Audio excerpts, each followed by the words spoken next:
Hello everybody and welcome back. So in the last tutorial we went through this setup here, and in the point WOP we made the big crates and we made the small crates. So that's what we see here. And we're gonna continue, and we're gonna so let's say if this part is not really what you want. So now we go to big crates and we can do this. Here the source minimum is the Voronoi size. Yeah, the Voronoi noise, of course. So if you kind of lower it, see we do bigger crates here. So maybe this is more what we want. And also, let's see. It's a little bit too round, I would say. So what we could do to make it a little bit more interesting is that before this position, we offset this position. And that means that these circles will be a little bit more noisy.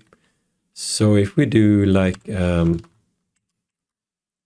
unified noise static, and in here we change the signature from 3D to one noise to, let's see, 3D input, 3D noise out, because we need to add an offset to the positions. So if you put this 3D noise, you see now it's green. So now it's green because it's a vector with 3 values. But if you change this one to one noise, you see it's blue. So that's one way to keep track of it. And this should definitely, yeah, okay, you see CC bias, that's the wrong one. We need to have it on the position. Now you see it definitely working, and we just gonna take the final amplitude and do 0.1 or yeah, 0.2 maybe.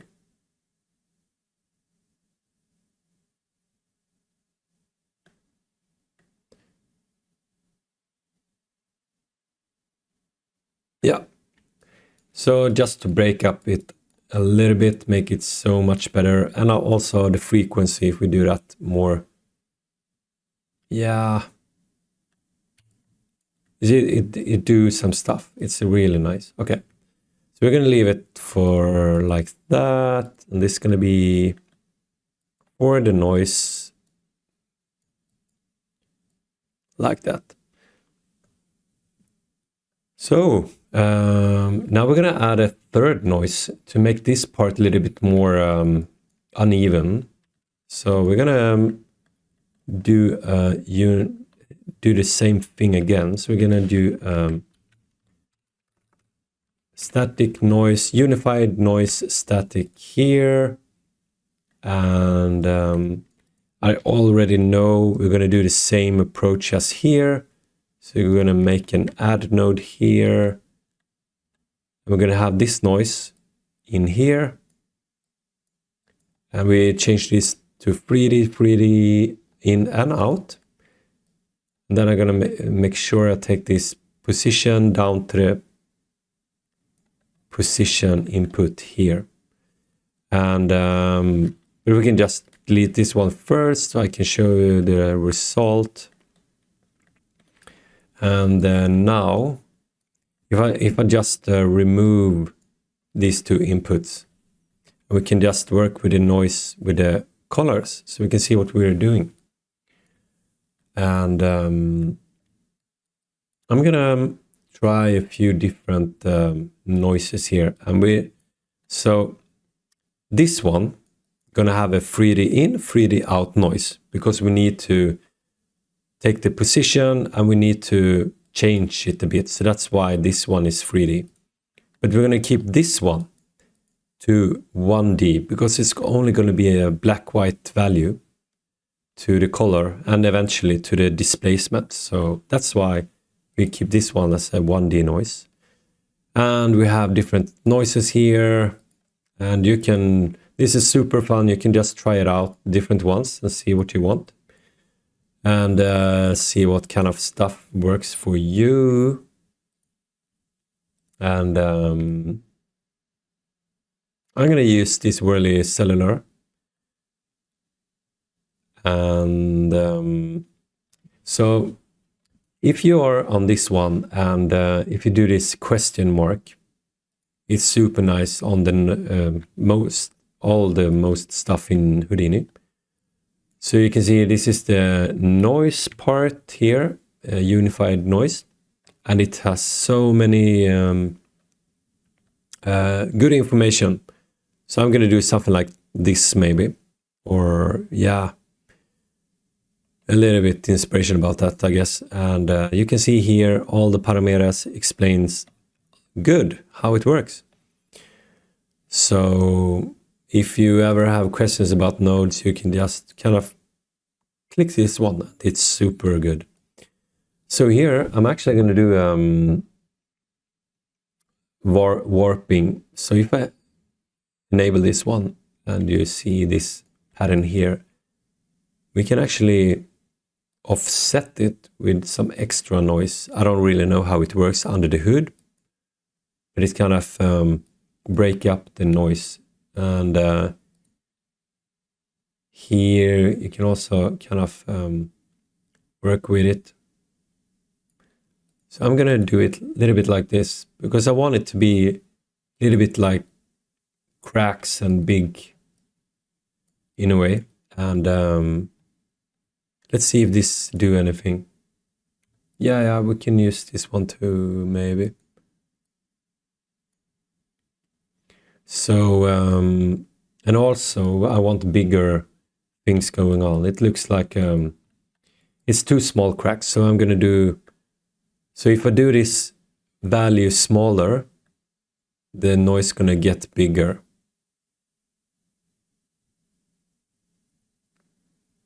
So I think I'm gonna leave it like this.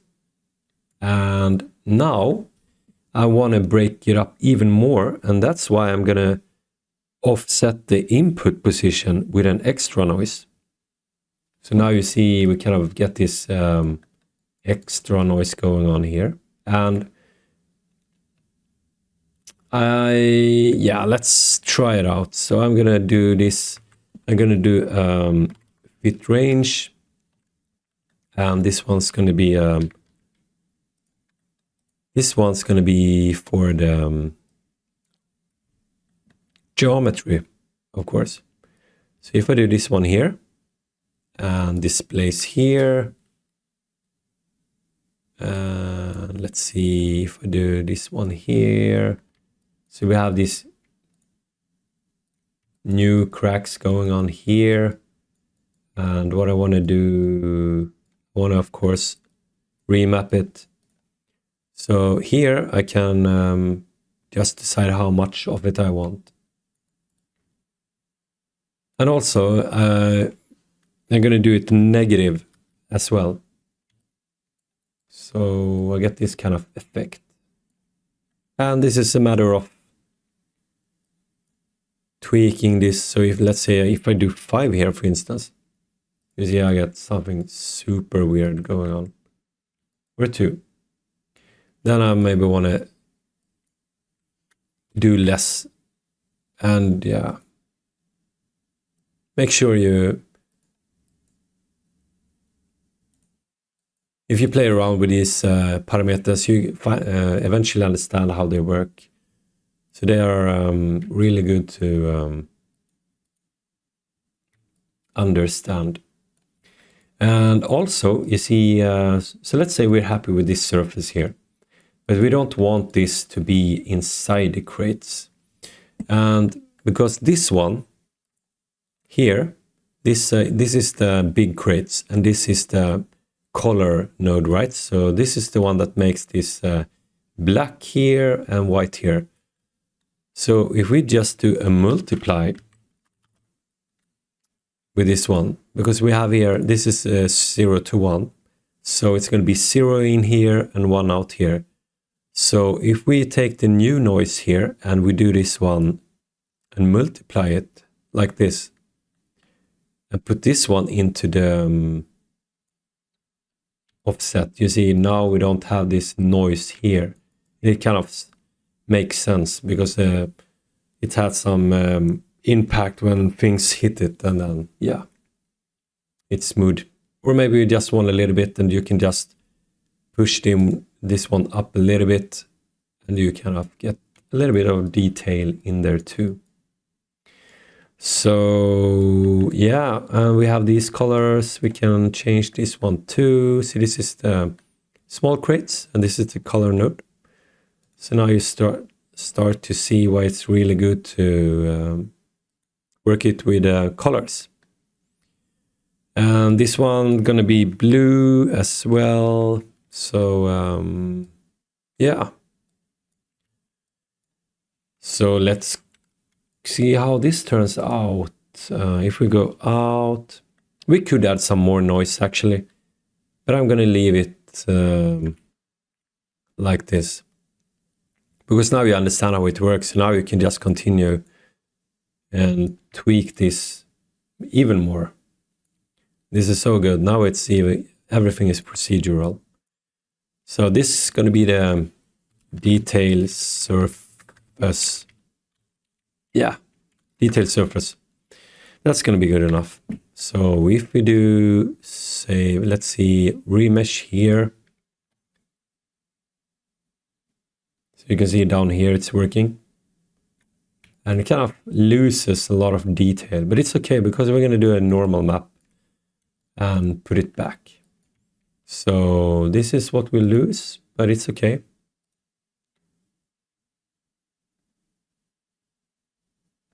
Whoops. Okay, one more time.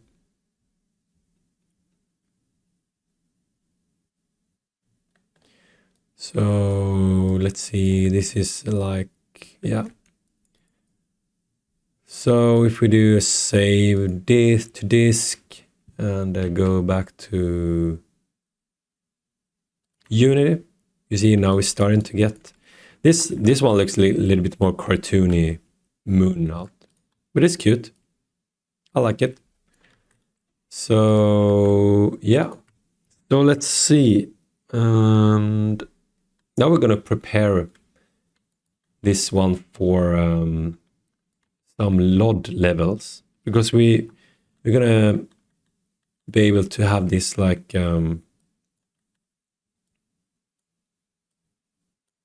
yeah, as a LOD. Maybe you want to zoom really far out and in, you know, in the game. So it's pretty easy to do, and what you do is going to be the LOD level. So here you just do, okay, first thing off, run over points. That's not what we're going to have it. We're going to have it on the primitives, important. And then you do S as in string. And if you do @ it's kind of a shortcut to do an attribute on the node. And I'm going to name it as level. And I'm going to do a string name like this. And if I press this one here, now we get a parameter here and we can do LOD0. So now we have, let's see, where are we? I need the graph inspector. Okay. So now in the primitives, we should have, why isn't this one working? This is so strange. Run over primitives. Name. What's going on? All right, I found what it is. And the thing is, I'm looking at this and I can't see any information on the primitives, but I see it on the points. And the reason is because I'm looking at the wrong thing. Because I have it pinned here. That means I'm looking at, you see the node here, point one. So it's actually looking at this one. So I need to unpin it. And now if I look at this one here, and primitives, now you see LOD0. So now we do yet another one. And yeah, let's start with 2 LOD levels at the moment. This is going to be LOD level 1. And we're also going to do poly reduce to this one. So this one's going to have like, yeah, 50, 45, 40%. So this one is like 72,000 polygons. And this one is 28,000. And then if we do a merge here, and if we do save and go to Unity, and here you see, if we do like this, you see, you can see here, you see it's kind of big mesh overlapping with small mesh. So we can actually understand that there is 2 meshes here, but they are merged in one same mesh here. It's supposed to be LOD 0 here and LOD 1. So the reason is, and you need to, and it's a really simple solution. On the ROP FBX, you want this build hierarchy from path attribute, and we want to do that. And the path, I don't know what to say. You do, here we're going to do what we did here. So it's going to be like level. So we have it here, level. So if we do level here and do one more time and save to disk. And now you see, now we have the LODs. So this is super nice. Here we have LOD 0 and LOD 1. So if we take one here and the next one here. Well, it should be like this, I guess. No, it didn't work like that. Oh. So we can do like this. So now we see this one has less resolution and this one has more.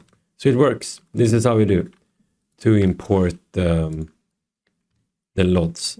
So now if we take this model here and we do add component and do a LOD group. So now it's just about here we do on the LOD 0, we do LOD 0 and LOD 1, we do LOD 1. And here we can see, okay, we need to do it like this so you understand what's going on. So here, this is the LOD 1, LOD 0. And here we're going to change to LOD 1. So you can, here you see a little bit detailed drop on it. So that's where it's going to swap. So this is how you do LODs. It's so easy and so nice. So in the next tutorial, I'm going to show you how to deal with UV mapping and stuff, because we need to have the same UV mapping on the LODs and stuff. So we're going to continue working on this LOD setup and details to make it work really good. So thank you for watching and see you in the next one.